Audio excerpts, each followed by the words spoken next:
Vote है, vote आपके गांव का नेता आएगा, मोदी जी 5,000 कर दे रहे हैं, नीतीश जी 3,000 कर दे रहे हैं। अरे आपके पास संगठन का फोन नंबर है, पदाधिकारी का फोन नंबर है, ठीक आते हैं।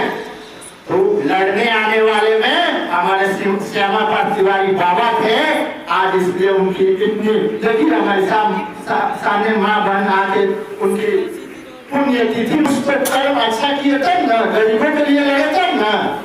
तो मैं तमाम सब देखिए इन्हीं सब बातों के साथ हमारे बहुत बड़े भाई, छोटे भाई, बहुत लोग आए हैं। मैं अपनी वाणी को विराम देता हूँ। जो भी गलती होगा उसको क्षमा कर दीजिएगा। जय श्यामा प्रसाद तिवारी बाबा, जय।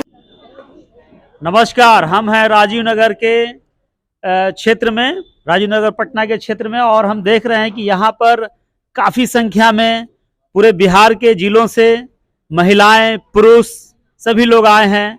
ये लोग मिड डे मील जो है खाना बनाती हैं और परोसती हैं बच्चों को, स्कूली बच्चों को, और इन लोगों की जिम्मेदारी होती है कि बच्चों को खाना बनाकर गरम गरम खाना, ताज़ा ताज़ा खाना और बढ़िया से बढ़िया खाना बनाकर उन बच्चों को खिलाएं जो स्कूलों में पढ़ते हैं।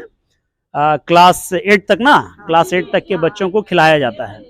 ये लोग आज यहाँ धरना पर बैठी हैं, बहुत सारे महिलाएं हैं, पुरुष हैं, ये सब देख सकते हैं आप, सभी लोग धरने पे बैठी हैं। इस धरना पर इनका मांग है कि आखिर हम लोग सरकारी होकर सरकार का ही काम करते हैं और सरकारी ही हैं, उसके बाद भी हमारे पास बेकारी है, हम बेचारी हैं। क्यों? क्योंकि इन्हें सिर्फ 1650 रुपया प्रति माह वेतन मिलता है, जो 50 रुपया से कुछ ज़्यादा है, 55 रुपया प्रतिदिन पड़ता है, और 55 रुपये के हिसाब से खाना बनाती हैं ये लोग। स्कूल बंद भी होता है तो ये लोग जाकर ड्यूटी देती हैं, अपना फर्ज जो है, इनका जो कर्तव्य है ये पूरा करती हैं। उनके बाद भी पूरा 12 महीना का सैलरी भी नहीं मिलता है, 10 ही महीना का मिलता है, 2 महीना का खत्म हो जाता है, काम 12 महीना करती हैं। ये लोग दुखी हैं, परेशान हैं, पीड़ित हैं। इन लोगों की मांग है सरकार से कि हम लोगों की तनख्वाह लगभग 10,000 के आसपास की जाए। कई राज्यों में 9,000, 9,500 दी भी जाती है, ऐसा इन लोगों का मानना है। हम जानते हैं सबसे पहले राम कृपाल जी से, जो इस लोगों का, इन लोगों की काम कर रही हैं, इन लोगों का अगुवाई करते हैं, हाईकोर्ट में भी गए थे। क्या हुआ सर, पूरा मामला बताइए। मैं राष्ट्रीय मध्याह्न भोजन रसोइया फ्रंट का संस्थापक सर राष्ट्रीय महासचिव राम कृपाल जी बोल रहा हूँ।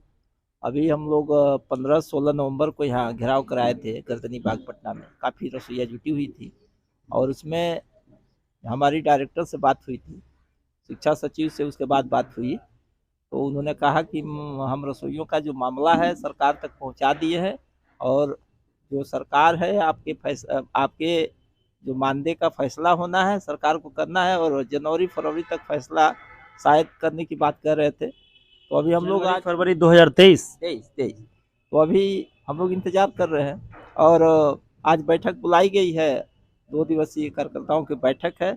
इसमें बहुत सारे फैसले लिए जाएंगे, और हम लोग अगर नए बजट में जो 2023 का बजट आने, मांग क्या है, कितना मांग है? हमारी मांग है कम से कम इनको न्यूनतम मजदूरी 10,000 रुपया कम से कम प्रत्येक माह मिलना चाहिए, और इनका 5 लाख का जो है जीवन बीमा होना चाहिए, साल में 2 सूती साड़ी होना चाहिए, इनको विशेषावकाश मिलना चाहिए, मातृत्व अवकाश मिलना चाहिए, और इनका जो काम करती है, जल जाती है, गिर जाती है, टूट जाता है, फट जाता है, उसका इलाज का राशि मिलना चाहिए, और इनके काम की सुरक्षा गारंटी सरकार दे कि आपको हटाया नहीं जाएगा, 60 साल तक आपको काम करना है।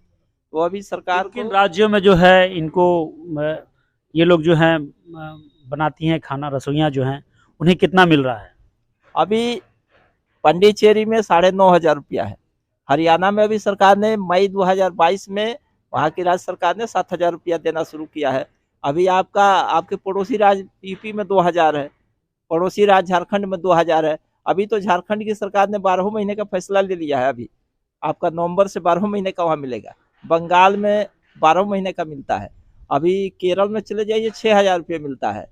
सबसे कम हमको लगता है कि बिहार में ही है, और यहाँ सरकार के पास पैसे का अभाव नहीं है, इच्छा शक्ति का अभाव है। बहुत सारे पैसे फिजूल खर्च का क्या फैसला आया? कोर्ट, यहाँ हम लोगों ने कोर्ट में एक याचिका दाखिल किया गया था, उसमें हाई कोर्ट, माननीय हाई कोर्ट ने ये आदेश पारित किया कि कम से कम रसोइयों को न्यूनतम मजदूरी 7,000 से कम नहीं देना चाहिए। ये बिल्कुल कम से कम है 7,000।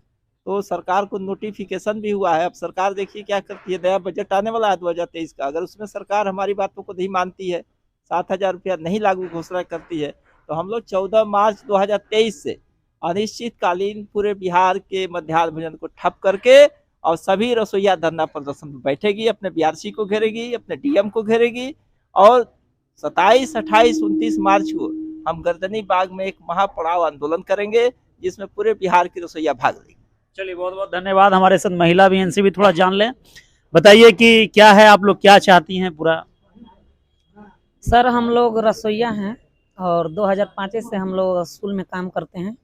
स्कूल में काम हमारा है, पहले तो 15 ठो क्लास है, झाड़ू लगाना, शौचालय धोना, किचन धोना और 300 प्लेट है, प्लेट को धोना और प्लस 30 किलो चावल रोज हम लोग बनाते हैं और 300, 400 से लेकर 500 तक बच्चों को भोजन बनाते हैं और हमें 9 से 4 बज जाता है स्कूल में बर्तन धोने में।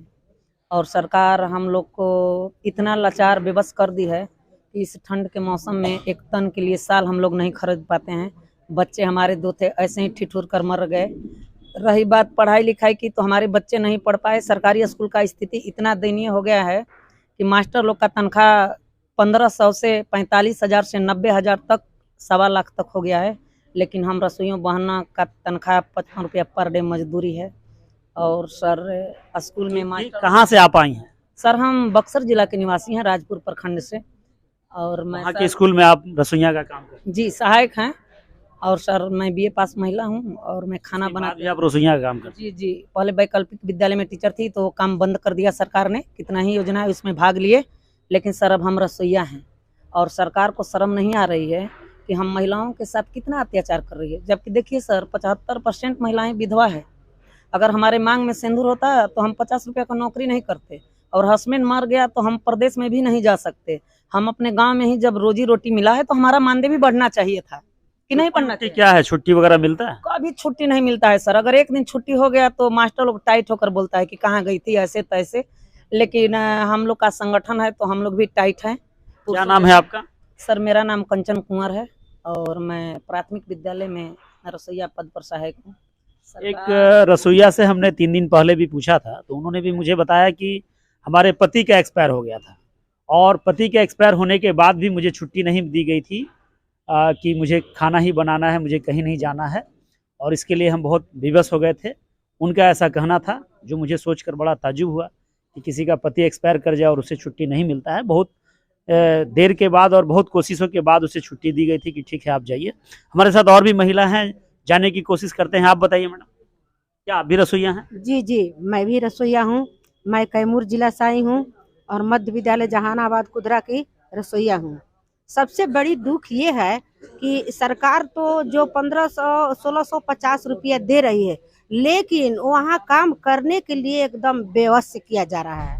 अगर हम नहीं साफ किए, नहीं टेबल झाड़े, नहीं पोछे, तो दूसरे दिन वहाँ मास्टर कहेंगे कि आपको यहाँ से हटा दिया जाएगा। तो अब ये बताइए कि सरकार ने जीने के लिए हम लोग का कैसा अधिकार डाले। हम सरकार से यही पूछना चाह रहे हैं कि सरकार कहती है कि किसी भी मजदूर, कारीगर मजदूर को इनको मजदूरी देना चाहिए, तो सरकार जवाब दे कि हमको कौन सा मजदूर साबित कर रही है। अगर सरकार नहीं जवाब देगी तो हम लोग पूरा के पूरा आंदोलन करेंगे ही करेंगे, ये निश्चित है। क्या नाम हुआ आपका? मेरा नाम सुनैना देवी है। तो बहुत सारी महिलाएं हैं, हम किन किन से पूछें? हम देख सकते हैं इधर भी महिलाएं। आप लोगों की क्या मांग है? सिर्फ एक सुर में, एक आवाज में लोग बोलिए। एक आदमी बोलिए, सब जोर से बोलिए।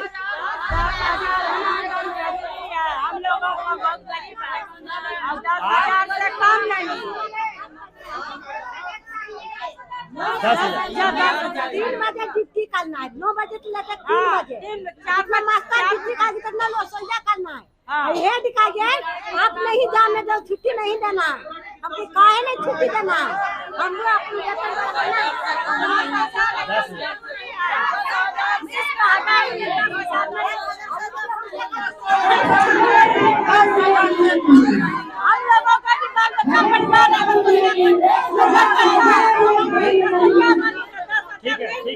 तो ये हम लोग भी आंदोलन करेंगे। तो आपने देखा बहुत सारी महिलाएं हैं, बैठिए आप लोग, बैठिए।